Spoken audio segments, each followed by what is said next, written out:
Al-Fatihah. Bismillahirrahmanirrahim. Putusan Masail Fasul Masail Senin 19 Rabiul Akhir 1444 Hijriah 14 November 2022 Masehi. Masalah lupa pemilik barang titipan. Ini ada satu cerita itu. Ja'far adalah seorang santri. Ketika ia mendapat giliran khirasah, maka datanglah seorang wali santri dengan menitipkan makanan untuk diberikan kepada anaknya yang berada di pondok. Katanya, ini barang ini berikan kepada anak saya, namanya Hamzah. Kemudian wali santri itu pergi. Beberapa saat kemudian Ja'far langsung bergegas mencari santri yang dimaksud. Tapi sayangnya sebelum ia menemukan santri yang dimaksud, dia lupa namanya. Cari-cari namanya tadi siapa, lupa. Padahal Hamzah tadi sebetulnya namanya. Maka pertanyaannya, karena Ja'far lupa dengan nama santri yang berhak menerima titipan tadi dan ia khawatir makanan tersebut akan rusak atau basi, bolehkah ia memakannya? Boleh dengan niat menyelamatkan harta orang lain. Jika diperbolehkan, apakah ia wajib mengganti? Ia wajib mengganti kepada pemilik barang tersebut. Terus, dan kepada siapa ia harus mengganti? Kepada pemilik barang tersebut. Jika suatu saat pemiliknya datang atau dia ingat namanya, langsung dan dikasih tahu dan diganti. Karena sudah dimakan makanannya. Siapa tahu juga nanti, oh enggak apa-apa, halal aja, enggak masalah, enggak usah kamu ganti. Ya Alhamdulillah. Tapi intinya dia harus mengganti kalau dia tidak menghalalkannya.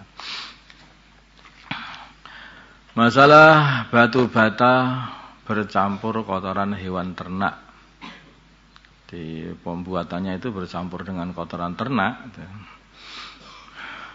Bagaimana hukum membuat dinding dengan batu bata yang dicetak dari bahan tanah liat dan serbuk kayu yang dicampur dengan kotoran hewan yang halal dimakan dagingnya, kayak kuda, sapi, kambing, ayam dan sebagainya? Maka hukumnya adalah boleh dan dihukumi suci.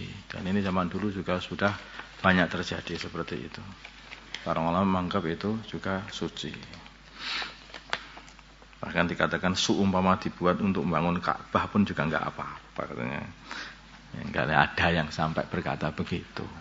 Maksudnya enggak usah mamang gitu loh. Enggak usah mamang, itu suci. Untuk batu bata yang dibuat dengan cara seperti itu.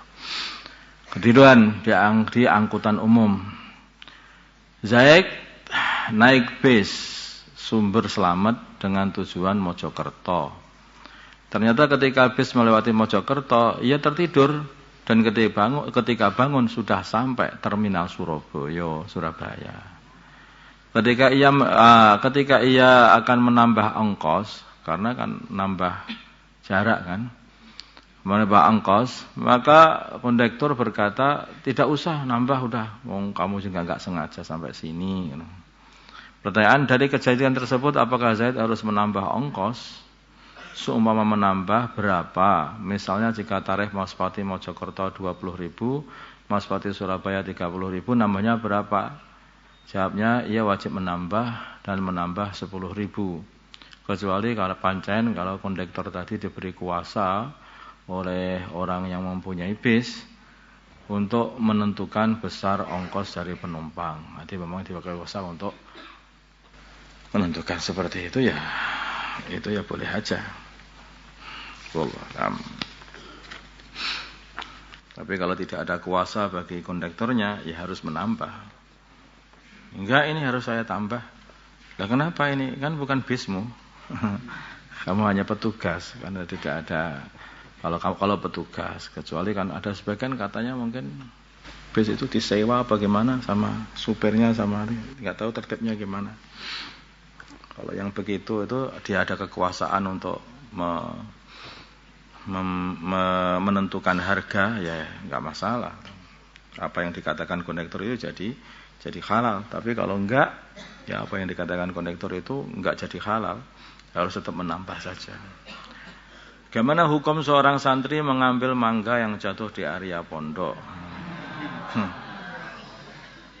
Jawabnya sebetulnya ini tidak boleh kecuali mendapat izin dari yang punya. Sudah mendapat izin. Allahumma salli ala sayyidina Muhammad wa ala sayyidina Muhammad wa salli ala sayyidina Ibrahim wa ala sayyidina Ibrahim wa ala sayyidina Muhammad wa ala sayyidina Muhammad wa ala sayyidina Ibrahim wa ala sayyidina Ibrahim. Allahumma arham sayyidina Muhammad, Allahumma ighfir li ummati sayyidina Muhammad, Allahumma aslih min sayyidina Muhammad alih baina qulubi ummati sayyidina Muhammad. Allahumma ansur ummati sayyidina Muhammad, Allahumma asbi sultanan nasira. Sallallahu ala sayyidina Muhammadin nabiyil ummi wa ala alihi wa sallam. Walhamdulillahi rabbil alamin.